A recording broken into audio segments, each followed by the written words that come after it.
Fox and the Hound 2. This sequel is actually not a sequel. It takes place in the middle of the first movie, so it shouldn't be called a sequel. It should be called a mid-quel or an in-between-quel. A movie about singing dogs, which is honestly not the most ridiculous thing that I've ever heard, and I don't know if that says more about this movie or about movies in general. Probably the latter. Disney Toons is a production company that makes sequels to movies that really didn't need them, but alas, here they are. So what happens when you take a movie that was released in 1981 and like 25 years later, in 2006, you try to release another movie? Well, basically, no one's gonna know the original material because all the kids gonna be watching the movie are definitely not gonna have seen the first one. Kids will still like it anyways, though, because you put singing dogs in it, and that's all you need.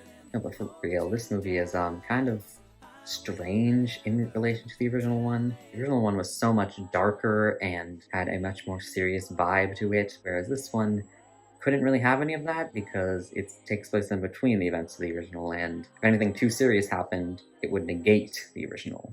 But this movie takes a safe approach, just by having a very simple plot, very fun, not trying to one-up the original in terms of severity, and actually provides a much-needed context to the character developments of our two main characters from the original. If you've seen my original review, you'll know how much I care about character development and how much that is lacking in the original movie. All that character that should have been present in the first movie is now just spread across this movie, and I actually really enjoy it. I actually created 2 other videos describing how good the character development in this movie is. We're not here about that. We're here to talk about everything else, which is honestly just kind of lackluster. Todd, Copper, Cash, Dixie, Wallace and Floyd. Was it Wallace? Who's the other twin? That there is Waylon Floyd. Someone in Floyd, and Lyle's the name of the band human. And Granny Rose, she's the old one. The cat, who I don't think she has a name. Come on, Zelda, I need a drink. She's just like Dixie's monologue person. There's Chief, Widow, and Amos, they're all back. But Big Mama is also not there, but Dinky and Boomer are also not there. They're all not there. I mean, Dixie's obviously not there because Todd hasn't met her yet. And is that all the characters? Well, there's a talent scout and little girl, but they don't really matter. What you say? Oh, that you only meant well. And yeah. Todd and Copper, best friends, and then they find the carnival, it's in town, and Copper is sad that he doesn't have anything that he's really good at. It's just what I'm good for. Nothing. Of course you're good at something, Copper. We just gotta figure out what. Until he meets a band of singing dogs, as mentioned before. And he sees the singing dogs, or hears them more like, and he's like, hey, singing dogs, I like singing. And he sings, and he's like, oh, I can sing. I like the sound of it, but I can do it myself. And they kidnap him. Like what the heck? But it turns out his friend likes being kidnapped, so it's like, okay, I'll be a part of the band with you. But it's like, I'm not really a part of the band because I can't sing. Fittingly, because we need conflict somehow, Copper willingly abandons Todd to play with Cash and the band all day. They neglect to actually practice their song, which they could have done throughout the entire day, but they wait until nighttime, making them entirely tired, and it's an inefficient way of practicing. And Todd becomes jealous as Copper becomes closer to these dogs, and Todd's mad that Copper's not playing with him, and Copper's kind of upset, but Cash convinces him to not be upset. And, you know, jealousy ensues, and Dixie convinces Todd to do some nefarious deeds, and Todd eventually destroys the entire affair. What in tarnation? And Copper is mad at him for that. I just want to ruin everything. Sorry, I guess? Like, they destroy the entire fair, which is definitely a bad thing. And, you know, Copper was also doing something, like, bad. He was abandoning his friend, but it's not as bad as ruining literally everything. I don't know if Todd even deserves the reconciliation with Copper that he gets at the end.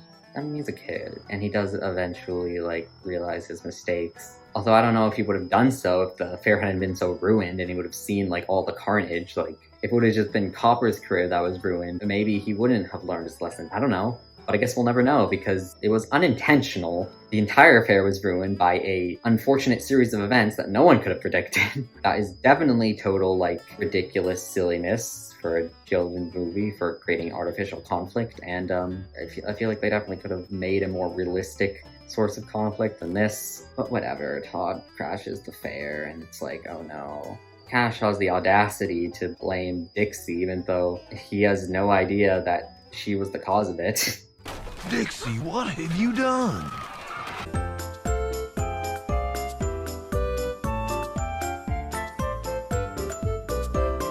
Copper is mad at Todd until Dixie tells him the truth. I just thought you should know that blowing your cover was my idea, not Todd's. Oh yeah, the reason Copper's career was ruined is because only stray dogs are allowed in the band. And Todd lied for Copper, saying that he was a stray when he actually already had an owner, Amos Slade. You'll never harmonize with a finer group of singing strays and, you are a stray, right, boy? Of course he's a stray. You don't see a collar on him, do you? Whew, good. Only strays allowed in this dog's band. Todd, I'm not a stray. Shh, it'll be our secret.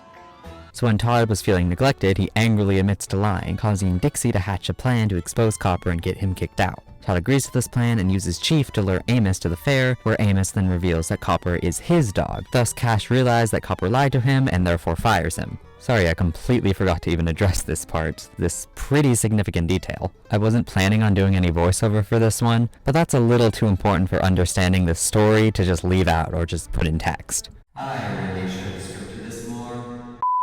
And Copper's like, oh, I was a bad friend. So he apologizes without really asking for apology of his friend for wrecking everything. Yeah, I'm sorry too. But Todd still does do everything in his power to reassemble the band. Literally after destroying it, immediately after, he's like, oh, I should get it back together because this is what he wants to do. And it's like, okay, good, you learned your lesson, but that was fast. Like, No, it belongs to the talent scout. I figured you can use it to find him. You know, if you still want that audition. How? Well, you're a real hunting dog, aren't you? And this here hat is his address. Okay, you get the scout, and I'll go get the band. And they get the band back together. It was pretty easy, and they find the talent scout pretty easily. The band gets back together, and then Todd and Copper get back together, even though Todd reassembled the band for you, and you're not even gonna go with them? I'm kidding. They obviously wanted a happy ending, and I mean, you couldn't have them be separated. Plus, that wouldn't work continuity-wise. And everything is happily ever after. And also, there's romantic tension throughout the entire movie between these two dogs. Well, you better be saying what I think you're saying.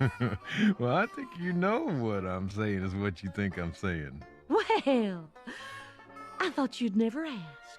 And you know, it ends like the same way it begins, with the friendship. This is a cliche story. The classic tale of, you know, someone being good at something or wanting to become good at something for not being good, being jealous that your friend is spending all the time with the cool kids or something, not being true to themselves, sabotage stories where someone like tries to get what they want but ends up realizing that it hurts people in the process and then being very sad about it. Like, all of these things are things that I've seen before, and you probably have seen before if you're an adamant watcher of kids content or something. Whenever you need drama of any sort without having anything too severe, that's like one of the go-tos for Disney Channel or something. What do you want, Emma? I'm all out of thunder for you to steal. Actually, I came to apologize. I should have just been happy for you, but instead, I was jealous and pretty. You mean petty? That too. And honestly, it's definitely kind of an eye roller, especially when you first watch the movie. Like I've said before, this movie has great character development and dynamics that kind of make you forget about its overly cliche plotline, but only kinda. The singing dog thing is still kind of weird, but you know, you get over it because, I mean, it's not that crazy compared to other topics. So yeah, the premise is kind of ridiculous, but at least the way that they deal with this ridiculous plot is an actual story, which is more than the original could really offer. I mean, the original had stories, it's just that they were just a bunch of like short stories placed into one movie with one like very small overarching plot. If you're someone who didn't like the original movie and think that this movie could save it, It really can't. Nothing can save the original, to be honest. Honestly, they should remake the original movie. Like, this is the one movie that they should remake, and they should actually focus more time on doing each plot individually. Like, this movie honestly has a bunch of different movie premises and synopsises, and like so much potential. Like, you create an entire movie about Todd and Dixie, create an entire movie about them as children, which is just the second movie, I guess. You can entire movie about them as adults. You can create an entire movie about Amos and Widow, to be honest. You can create an entire movie about Widow and Todd. An entire movie about Amos and Copper. An entire movie about Mama and Todd. This movie has so much potential. Why did you waste it? Is that Disney texting me to stop bashing their movie? This one actually has a plot throughout the entire thing, and it's okay. And it actually has nuances that make this cliche plotline of like jealousy and revenge and friendships feel more earned and legitimate. And I actually respect this movie for that. It's certainly not perfect, nor is it revolutionary, nor is it necessarily an adult movie. Like, it's still definitely a kid's movie. Not that much happens because, it's like a mid-pull and nothing really can happen. I wasn't really expecting that much to happen, unless this movie took place in an alternate universe. Multiverse. Make that happen, Disney. But alas, it's just a fun little movie that takes place in between the original and offers so much needed character development. I mean, if you wanted to watch it even when you were older, you'd probably still get a relatively pleasant experience from it. If you're someone who really loved the original and don't want to be tainted in any way, then maybe you should just skip this one. Or maybe you do like overly fun movies and didn't like the depressingness of the first one, and that's why you'd like this one more. I don't know. And my opinion is not set in stone, but I hope to bring some awareness to the nuances of this movie, because I've seen some people declare this as like the worst Disney sequel ever made, and that is definitely not true. There's some Disney sequels that are definitely worse than this. I have not seen them, and I do not want to, because they look horrifying or just plain boring. Actually, I shouldn't judge. I mean, if I didn't want to judge this movie, I shouldn't judge other Disney sequels. They might be good. I mean, I don't know. Like the first one, this movie actually has music. And by music, I mean songs. It has performed songs. There are like 4 main songs throughout this, as well as like other tracks that they're played in between, and they're very country-esque. Like, every single song in this is like a country song, because, I don't know, it's by the countryside. And I mean, they're not bad. They're pretty good, actually. If you just want a nice little pleasant thing to listen to, and if you like country music, it'll definitely be up your alley. It has the obvious themes of friendship and togetherness, harmony, which is the name of one of the songs, so you definitely know what it's about. With some few songs mixed in, added in there, that have to do with fame and fortune and the loneliness that actually results from that, which I'm making it up to sound like it's actually a very serious song, but the song that Dixie sings about loneliness is really not that serious. It's actually very kind of strange. Like, what is this dancing? Why did you decide to put this in here? It seems like it might attract some of the wrong crowd, if you get my gist. No, but seriously, these songs actually do sound pretty good, although that just might be because of the higher recording quality that you have in the future. And I guess there's nice intermittent tracks too, although I don't really pay attention to those as much. And the sad song that was played during the sad scene is fine, I guess.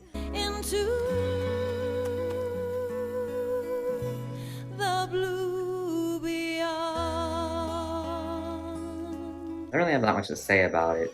Sorry to the commenter who wanted me to talk about the songs. I mean, I like them better than the first songs. No, come back. I like the songs in this movie more than the original, probably just because it had more songs, or just more of the song. Like, the songs were longer. In the original, it was just a single verse at least, to like a couple verses at most. I ain't got no job, I'm a hunting man, and I'd rather have a dog than $1. So let's go banjo, ring-a-ling-a-ding-ho, give a little hoot and a holler.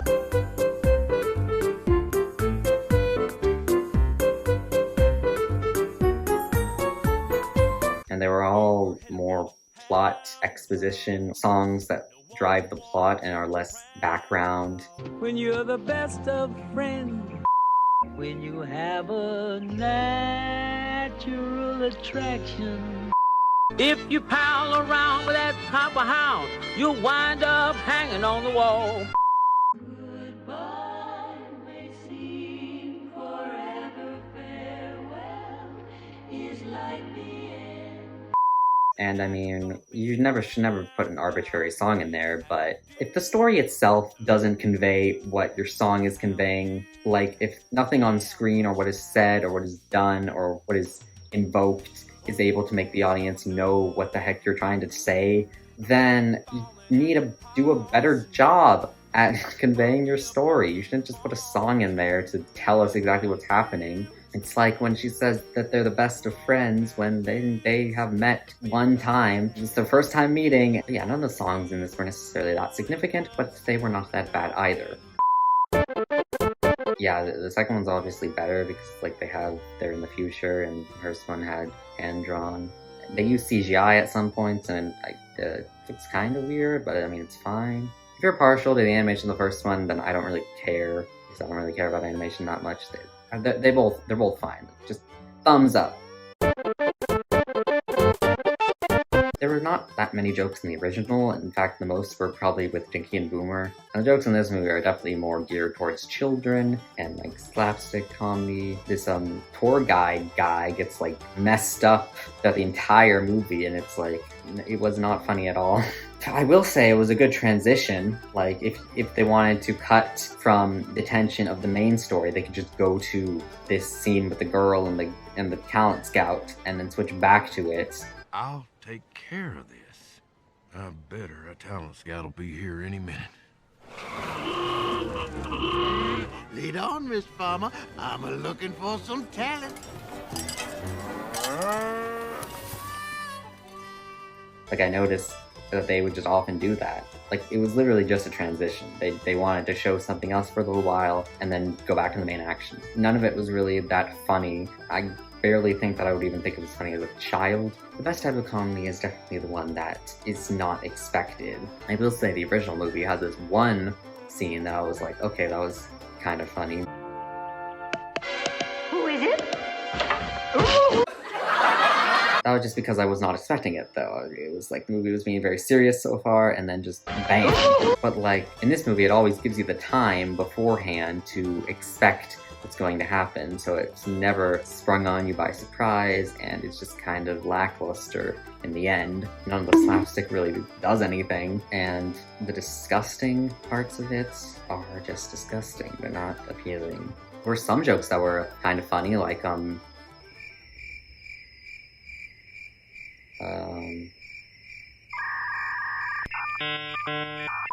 one about Entourage was kind of amusing. You're gonna be part of the Entourage. What's that? That's French. I also really like the scenes between Cash and Dixie as they're fighting. I don't know why, but the fact that they're both just talking nonsense, not actually getting to the point of what they're arguing about.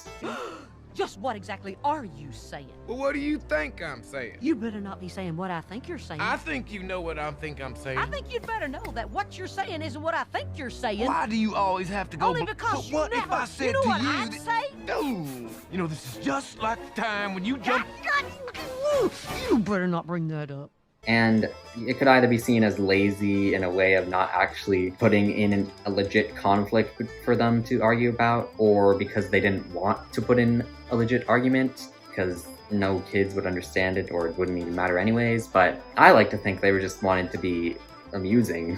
It is all superficial, and that would be a bad thing in most situations, but in this case, it's just funny, and I don't know if that was the intention, but I'd like to think they knew what they were doing. It was just all a bunch of superfluous bickering without any actual nuance to it.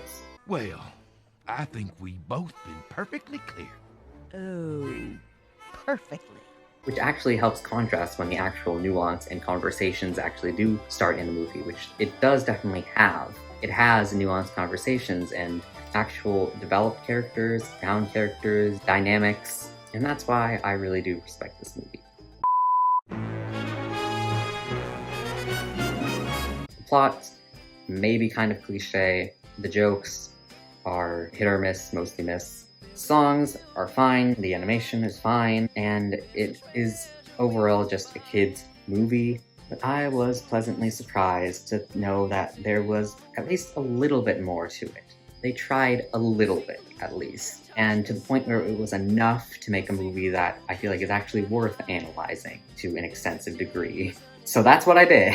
So yeah, watch those videos if you want to, and you should, because it goes in a lot more detail about why exactly this movie should not just be overlooked by people who just think that it's a dumb Disney sequel, because there was a little bit of heart put into this, more so than there needed to be, and it actually shows some much needed development that the original story could have used. And for that, I think it deserves at least a little praise. And I think you should definitely give this movie a shot. Or just watch my analysis video where I basically go over the entire movie in much more meticulous detail than the creators probably intended. I'm using that. So thanks for watching. I am done. I'm done. Is this video over yet? Okay, bye.